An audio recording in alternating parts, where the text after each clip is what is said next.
if elected president, what is the very first thing you will focus on? I'd like to lay a predicate first. I am running for president, and I never wanted to be one, actually. But if I get elected, then no.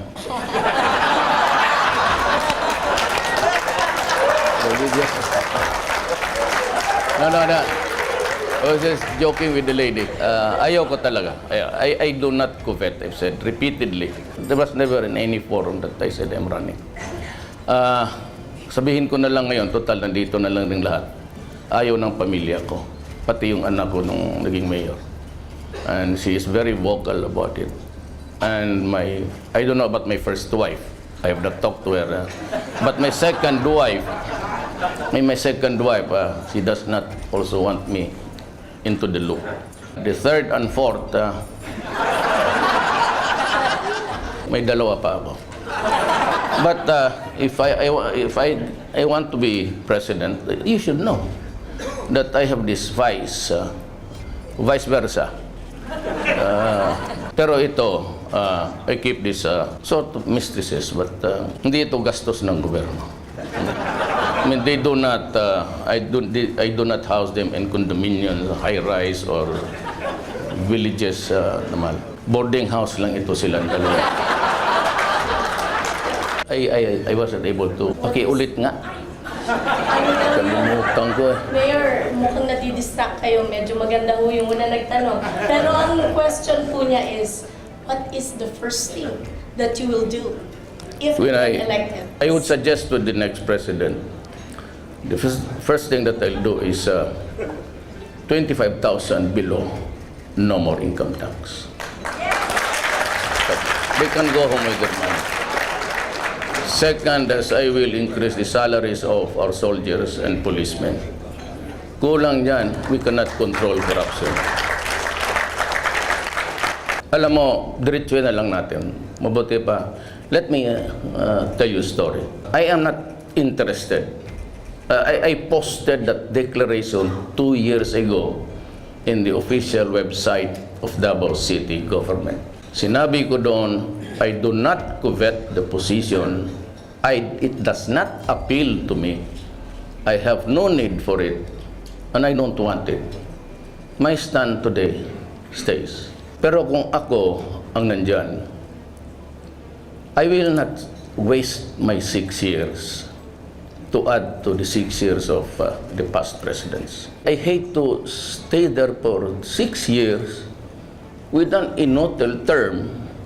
Tapos sabihin ko lang niya after 6 years, ladies and gentlemen, my beloved countrymen, I did my best. But just the same, like the others, my hands are tied. We have to honor the Constitution, this Congress, and everybody, things like that. Because in that Constitution, may nakita silang wellspring eh. And that is the appropriation. For as long as the President has to ask money from Congress, specifically from the lower house, wala ka talagang magawa. Every time that you do it, they would say, we will impeach you. Well, I tell you, I will not sit there for an uneventful term. Either I make something new of our country or I resign immediately. Yes, please state your name and your organization. Thank you. Hi, good afternoon, Mayor. Hi, I'm ma'am. Peter from Oxford Business Group, and I'd like to ask, how do you replicate the model of Davao to a bigger scale? I cannot do it on the present circumstances, structure. Wala, masasabit ka talaga. Kaya kung gusto ko, sabihin ko na sa inyo, let us all reform, including me. If I have to do it, I'll just say that we will study 6 months to 1 year. If I could not get even the slightest reform, hihiritan ko talaga kayo. I'll declare a revolutionary government. If Cory did it, why can't I? Then I can start with the cleansing. It has to start with me, the military, and the police. And I will use the money to increase the salaries of all teachers in the Philippines. Nanay ko kasi maestra. Walang maestra na umuwi ng public school teacher na 18,000. They are eternally tied to the 5-6. Of course, the military. Sabihin ko sa kanila, lalo na yung mga polis, sige, I'll increase your salaries. Huwag ka nang hingi-hingi lang. Barilin kita. Prangka-prangkahan na lang tayo, huwag na tayong pakurnehan dito. Ang driver ko na polis, 3 anak niyang babae.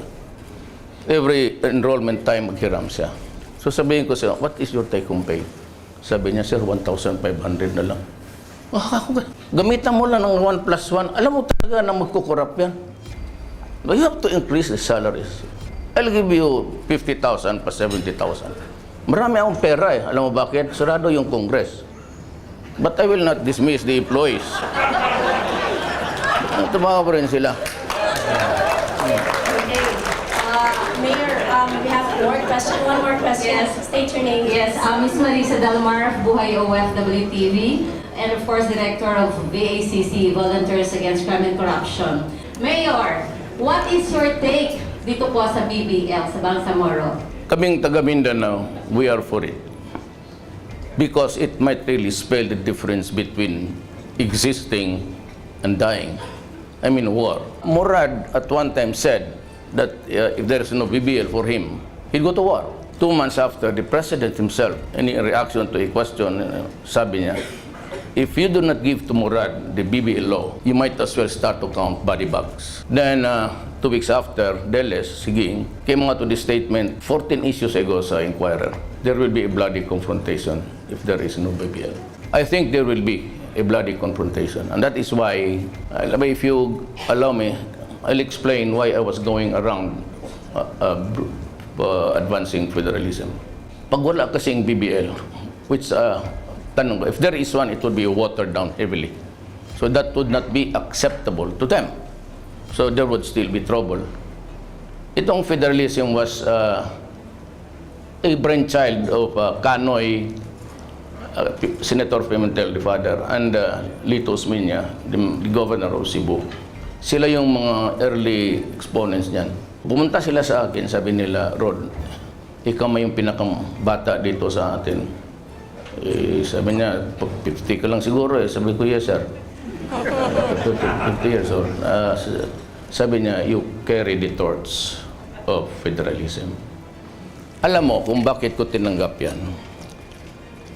Before Congress actually studied on it, when it was submitted to them, sa mga members, nabasa ko na yung draft. At nakita ko na yung problema. Way ahead. Given the bigotry of some people, the utter bias against our Muslim brothers. And of course, the intricacies plus the constitutional provisions there. I said, this will have a hard time to pass to Congress. Kaya kinuha ko na kaagad yung baraha. So I was going around every city. I could not go to Congress because sila ang matatamaan ng federalism. You just have to do away with the unitary type. You go federal, they will lose their jobs, power and money. So I went around cities promoting federalism sa local officials. Yun ang ano ko. At may nakita itong iba dito, yan, sa harap ko, yung iba nandoon. Sinakyan na lang na for president. Sinabi ko, ayaw ko. So, Mayor, marami pa po. There's one over here. I'm Cynthia Carrion from the Philippine Olympic Committee and former Undersecretary for the Department of Tourism and Philippine Sports Commission. And I just wanted to know that all of us here, all I know, are clamoring for you to be the president to announce. But I would like to have the job of convincing your wives to please allow this.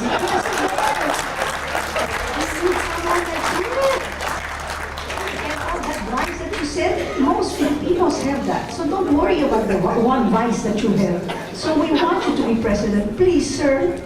Alam mo na, sa totoo lang, if I may just, you would allow me, hindi ko na talaga panahon. And I would just cite the Bible, Ecclesiastes 3. There's a time for everything. To be great and to be small. Time for plenty and a time for want. A time for sorrow and a time for joy. live time to die. Ako, yung opportunity to be president is a window that's very, very small. Sabihin ko na lang sa inyo, hindi ko na talaga panahon. It's no longer my time. Give it to somebody else na yung may gusto. Mahirap yung nandiyan ka na ayaw mo. Magtamad-tamaran ka. When I was mayor early on, I worked until midnight just going around the city killing mosquitoes that were bothering the and rats all over. Yes, sir, please. I'm Sebastian Castro. I am not here representing a company, I'm just representing myself. A lot of economists believe that one of the most efficient ways to tackle poverty, to really have more structural change, is land reform. When it comes down to it, the agriculture sector still is the biggest sector of our economy. At least it employs the most people, right? You have tens of millions of people who are poor farmers who do not own the land they work on. And that's been the way it has been for so long, which is just a mirror of the overall picture that we still live in a country where the power and money and wealth is still in the hands of a very select few. So my main question is, will you do anything about land reform, meaningful land reform? I will try to figure out if it's still needed an extension. It has expired, the law on land reform. If ever I would reinstate it, I would not go for a thing just like giving them 2 hectares. Because most of the lands given to the beneficiaries, would you believe it? About 85% of those given to the farmers, tenants, are back in the hands of the landlords. The land reform was really a faulty one. Unless you supply the farm implements, give them the fertilizers, the seedlings, and even assure them of the market. Because a competition of importation would really kill them. Even at great prices na lang, even at that, just figure out how much you can buy from them to be sure that the produce are sold. You know, with the coming of the Asian economic, I don't know how much tariff now. It's a very, very low 3. Maybe the time will come, it will be 0. It's a free trade actually for all. But that kind of a system is only good for the highly industrialized countries. Now remember that the Philippines is an agricultural country. Economy natin based on agriculture. We'll have to do some protective measures, not even safety nets. You have to just say to them, you know, guys, you'd kill my countrymen, and I can only accept so much. Eh, kung mag-i-import ka, tapos mas murang-mura, patay yung Pilipino. We can talk of something else, about the China problem. But then again, this is not really to, you know, with the Americans, with due respect. That problem in the South. Let me rumble on because very important for you. Ano yung China Sea? We cannot fight the Chinese. America will not die for us. I am very sure of that. As a matter of fact, they're already talking somewhere about closer ties. But the posturings in the South China Sea is something which has irritated the China.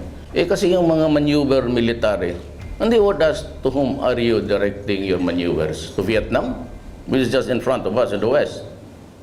Obviously, it's against the Americans. But the Americans they have a broken spirit right now. The class hatred, the color, has emerged again, rear its ugly head. And this is something which cannot be done publicly doon sa kanila. But we know that the problems of America are multiple. 2 of them prominently is there's a class, a race hatred now. It's growing. The Confederates of the South are really adamant about the freedom of what? To talk, to fly the flag. And America is deathly afraid of terrorism. The last thing that really would do is to go into a quarrel. And even in the Europe, it's losing its grip. About the Ukraine, nothing except criticism. Now Greece is being paneled by EU. withholding aid, and Merkel of Germany seems to be standing hard. And the problem ganito, with the coming of Russia, who offered to give them gas, fuel, and the 10 trillion of the Chinese, and he would just say, I'll buy your debt, then you can grow and I'll give you the space of maybe 10 years to pay us. There's a growing hegemony in Europe and in Africa in favor of the Chinese and Russians. That's how it is. That's how I see it. Itong Greece na to, pag talagang sipa nila, pupunta yan China. And China would say, good. How much? 32 billion? I'll pay it. I'll give you 15 years to repay. So that is how dangerous the world is today. Russia is bristling with weapons, and they have, I feel that they have reached the parity in arms. Kaya takot ng Amerika eh. Alam mo kasi, if the Americans really wanted the influence in Southeast Asia, they could have destroyed right at the beginning the airport and the islands now that are being built around. Noon pa sana inupakan, takot talaga ang Amerika. But that's to assure the Filipino spirit and the rest of the ASEAN, they go into maneuvering business. Good afternoon, Mayor. My name is Patrick. I'm a student from De La Salle University, and I'm also interning at the U.S. ASEAN Business Council. I'm tired of the atrophy in our government, and my question is, how will you inspire public servants on a national level to bring the best kind of service or top quality service to our Filipino people and bring back trust in our government? You know, earlier on sa pagka-mayor ko, in my inaugural speech, the first sentence is, I hold it an article of faith that no progress and development in this city will come if we have done not law and order. Sabi ko, we have to have peace to enable the money from the pockets of the investors to come in. Pag wala talang patayan tayo, you kidnap the bank manager, sabi ko, patay. Kaya the best antidote kasi dyan is really to create an environment where the human being with so much talent can function. There has to be law and order to inspire people to even to join politics. Marami kasing Pilipino talented, but they disdain public service because of corruption. There's another one here. Yes, sir, please. Pepe Galvez, private citizen. Mayor, I believe you have a sincere and caring heart, because otherwise you would not have been able to do the kind of change and improvement you did in Davao. In fact, I believe that your sincere and caring heart goes beyond the loud wishes and the whims of your spouse and your other women or whatever. So what is it really that would trigger you to run and be willing to serve our country and our people? You mentioned about my women. Ikaw, ilang iyo? Okay, kung isa lang, kawawa ka naman. Ay, kawawa ka kung gano'n. I pity you. I cannot survive with one. Pag inaway mo yan, tablag ka na yung araw na yan. Alam mo talaga, ako it's too cavalier fashion ako kasi hindi ako interesado eh. That's why I can really mouth whatever I want to say. You know, kagaya noon sa sabi nila, pinapatay ko, tapos human rights. Sabi ko, so be it. If you have the goods on me, file the case. But I have a job to do and I will do it, whatever it is. Yes, sir.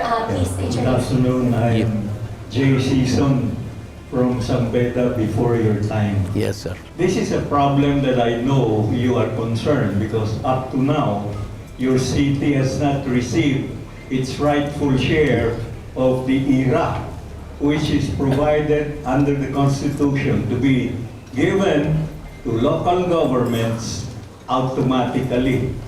Now, will it take you to be president to be able to give all the local governments autonomy in the sense that they receive their 40% share of all internal revenue taxes elected by government.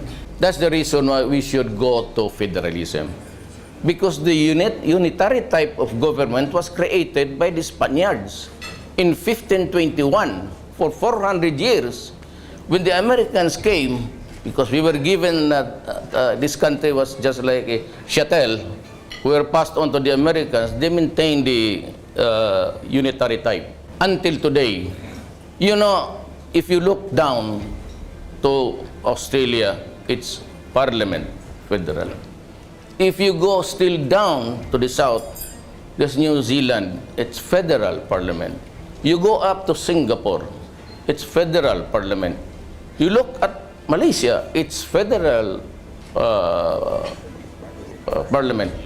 You go to Japan, Diet, it's a parliament. And you go to South Korea, bigger parliament. I said if a shift to federal would greatly improve things, because then you do not need to wait for us to receive. In federal, you retain the proceeds of your resources. Then you contribute to the national federal government. Ito ang Pilipinas eh. Let's limit ito. President, ito. Mayor, the powers are. It's not inclusive. The residual powers not found in that document's autonomy law goes back to the DILG. In a federal system, the president, the prime minister, yan, kung wala dyan, bababa yan doon sa automatically devolved down to the local governments. Yan ang maganda. It's about time. We're the only ones who are hanging on to. It's really for control. Just the reason why you want to build a railway and everything, you have to go to NEDA. Ang NEDA, sino pong taga NEDA dito? Dukdukin yung ulo nyo. Tagal ninyong mag-process. You sit on the paper. You know, in Davao, you have 72 hours. Baski anong klaseng opisina, you want a clearance, you want a certificate or what? 72 hours. After 72 hours, you cannot release the papers anymore. You have to forward it to me. Why, with the explanation, why it took you more than 72 hours, 4 days to process the paper. Thank you. That's the reason why we need an enforcer president, which translates to Mr. Duterte. Thank you. Okay. Hindi kasi ninyo alam, he's my relative, that's why he talks that way. Magkamukha nga. Always there is. Okay, we have one there, sir. Hi, Mayor. I'm Francis Romero from Jonestown, the South Philippines. My question is, sir, aside from the nationwide government privileges and benefits granted to developers and investors like the BOI, the PESA, have Davao City, during your leadership, implemented special benefits or laws or ordinances that is aimed to further attract developers to develop in Davao or investors to invest in the city? Ang isang problema lang is the NPA. If you are into agricultural venture, agricultural farming, you have to deal sometimes with the NPAs. And that is a reality which we cannot really deny. Everywhere. But the NPAs are very strong, or maybe the strongest sa Region 11. What I do there is, I talk to them. I am a son of a poor man. Though my father became governor 1957-67, kinakausap ko lang. Yung taxation nila, hindi mo madala sa takot eh. Hindi talaga kaya. I mean, they are there everywhere. So I talk to them and to stop or to at least mitigate the travails of taxation. Pagkabago kasi sinasabi ko lang, Andre, pagbigyan mo ng panahon. Do not tax them to death at this early. Malulugi yan. Most of them bananas. Hindi banana industry. Kakao. Pero kung dito sa teritoryo ko, sa Davao City, I can guarantee you there will be no violence, even if you do not pay. Sinasabi ko, huwag ninyong patayin yung tao just for money. Prangka-prangka mo rin ako doon sa NPA. But I know the lingo, the talkatives, because galing ako sa baba. It was a long and winding road of sacrifice, so that I really know ang problema sa baba. That's why I can talk to them. Pero yung mga business ventures, you let me know in advance so that I can talk to the NPAs. And maybe sabihin ko, give them a moratorium. Pag wala ka ng resibo dyan, ikaw pang apurado. But I take care of business sa Davao. And I must know. Ang rule talaga sa Davao, let me know kung ano ang problema mo. Kaya if I see yung mga kidnapper dyan, tapos sabihin ng pulis, sir, may nag-iikot-ikot dyan. Yung pa naman yung nag-kidnap sa Bulacan. Are you sure? No? Very sure. Oh, kidnapin mo. Tabla-tabla lang. Tapos sabihin ng pulis, sir, nandito na sa amin. Sabi mo, hingan mo ng pera. Maraming pera yan kasi marang kinila. Sir, wala raw. Di ko patayin mo. Maraming istorya. Diba, si Dilima. Maya marinig ang Dilima yan. Wala na Duterte. It is only in this country you take an oath to tell the truth. Sa Congress, I was summoned to testify against Bangayan because of the rice smuggling. So I was, do you swear to tell the truth and nothing but the truth? Yes. At one time, sabi ni Enrile, can you identify Bangayan? Yes, it's the one. Tapos tanong si Senator Enrile, Mayor Duterte, what will you do if you find Bangayan smuggling rice? Sabi ko, I will gladly kill him. Maya, itong si Jinggoy, sabi, ano, sabi mo, ano? Sabi ko, I'll give you an answer which you want to hear. Pag uwi ko doon sa hotel, nakahiga ako because I flew in overnight kasi magte-test pa ako sa umaga. Yung crawler ng, hindi pala, nakaganon ako, sir. Diba, ang pula ako. Kalagay doon, Duterte to be sued for threatening. Bakit mo ako i-threaten? Masina, you tell the truth. Yes. Anong gusto mo? Gusto kong patayin yan. Ay, bakit mo ako ngayon kukulong na...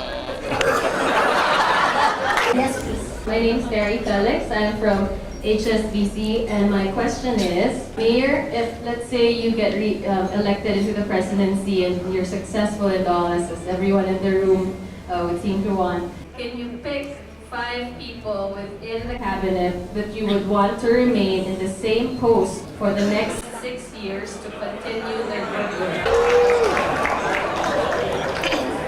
Ma'am, sa totoo niyan, sabihin ko na lang, mag-resign na ako bukas, inyo na yung gobyerno.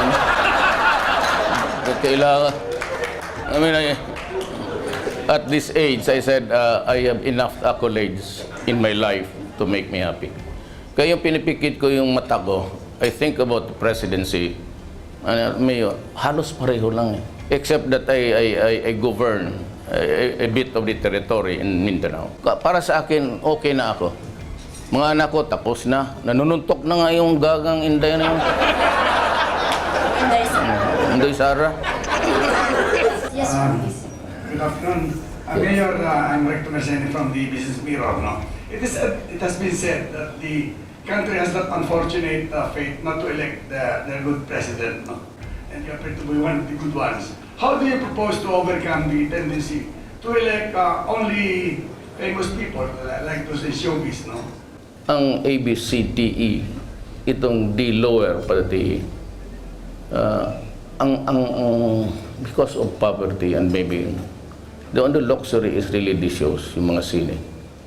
And they identify themselves with the character that they see there. It's part of the psyche, the community psyche. Hindi mo talaga maano yan. Kasi kapag artista na, tatalon-talon na sila gano'n. It's because lack of education. We cannot hope to bring this country to the next century if we cannot educate. If you cannot educate your children. That is why I said, if I become president, I propose to stop infrastructure projects. Complete those that are being done, but no new. I will use the money for mitigation sa mga kapwa-tao natin. Education really is very important. Yes, please. State your name. Good afternoon, Mayor. My name is Josephine Reyes, Legal Broadcasting Corporation, DWIC, Home Radio. Sir, the recent schedule I have in Davao to visit our radio station there, I asked our staff, if you run for president, will they vote for you? They said no. because they don't want you to leave them. And then, if you do run for vice president, who will you run with? Or if you do consider presidency, who will be your vice president? Babae talaga yan, ma'am. Actually, ganito yan eh. I think that what, pardon me if I'm too presumptuous about it, but I think that most of you came here just to listen and maybe to know whether I am in the hustings already for the president. Sabi ko sa iyo, wala talaga. I am sorry, but talagang wala sa, wala na sa, sabi ko nga, hindi ko na panahon. I never aspired for any national position, but he's still alive. After alunan, gusto ni Presidente Ramos, ako yung DILG. I said, sir, hindi ko type talaga yung national. Actually, I do not like Manila. Ano dito yan? Gulo, tapos traffic. Then, kay ERAP, sabi niya minsan, DILG or sabi niya, ikaw na lang yung Customs Commissioner ko na. Sos Mario Josep, sir. Bigay mo yan sa iba, hindi ko type yung Customs. Mamamatay ako dyan. Sigurado, papatay ako talaga dyan. Then, kay Ma'am Gloria, the last offer was Secretary of Defense. Nandiyan si Colonel Esperon, General Esperon. Tell you. Gusto ni Presidente Arroyo nung I'll take over from Norberto Gonzales. Ayaw kasi ng mga military si Norberto. I don't know, but he's a good man. And itong Pinoy, to the day that he took his out of office, there was really no secretary for local governments. And I said he will just hang on himself to the position. So at that time, Ochoa was calling me if I could DILG, sabi ko. Ayaw ko. Vice President, wala akong ganawa. Kung ako ang Vice President, I will cabal with some military men. Patayin ko na yung Presidente. Bakit pa ako maghintay na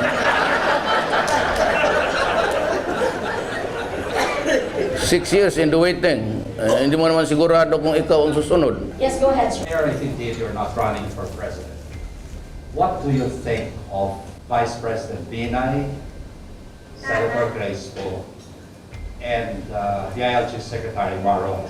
I think they're all presidentiables, and sooner or later they'll be proclaiming their candidacies for the top position. They're all good officials. They are in the national scene.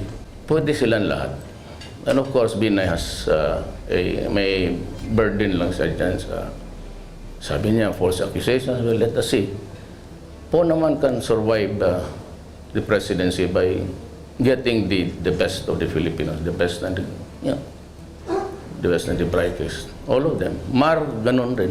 Kaya nga, sabi ko, I cannot endorse any one of them because they're all my friends. I want them to smile to me when we meet in the future na walang sama ng loob sa'yo.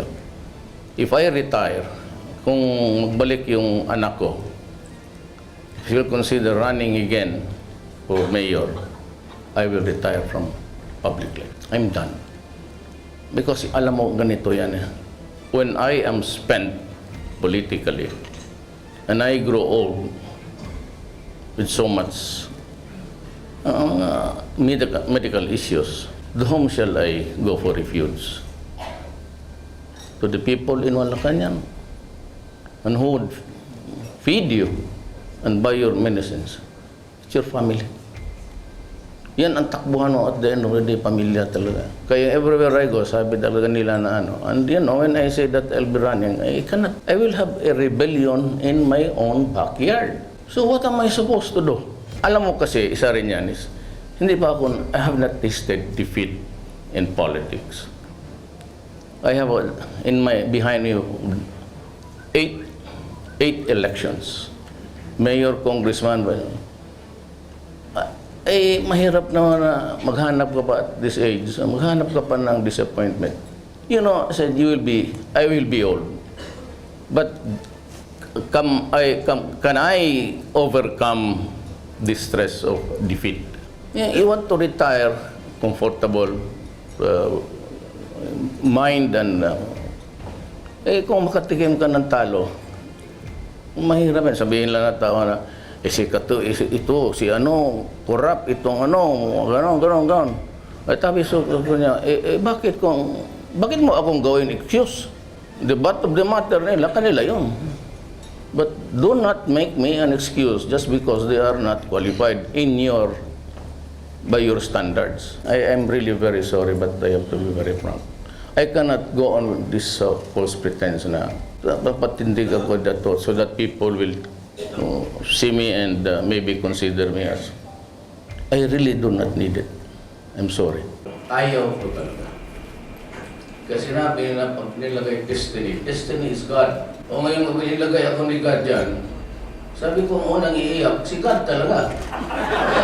Sinabi ko sa iyo, God, give that destiny to others who need it, who badly needs it. So we have time for one last question. You have the microphone. Go ahead. Please state your name, sir. Hi, Marco De Padua from Jones Amazon. Good afternoon, Mayor. You have continued to dispel rumors of your possible presidential bid.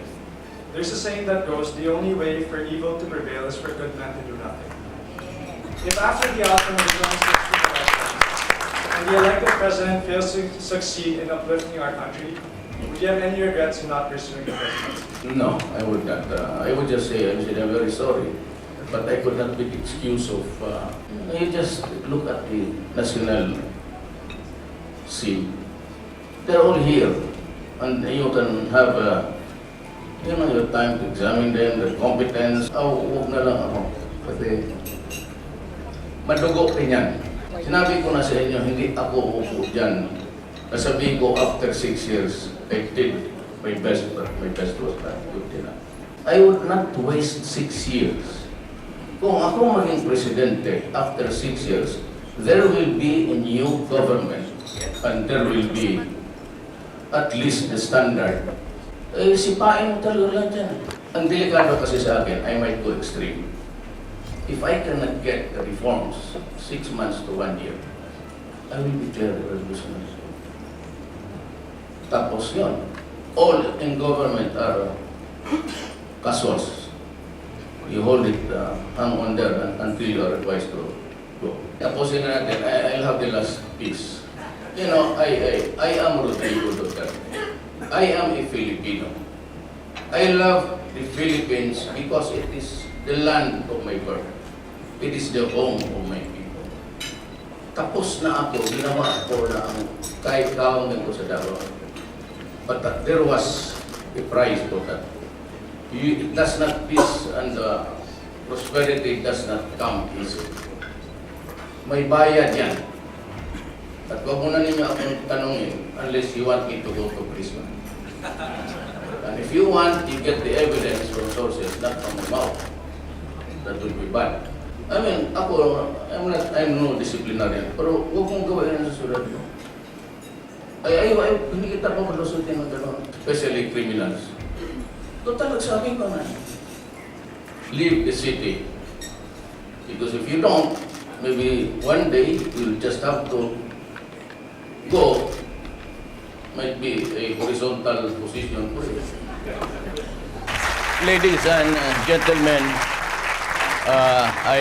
I apologize for the things that I have said. I hope you'd understand it. Ganon talaga ako. I ask for your forgiveness. Maraming salamat. Please give Mayor a big round of applause.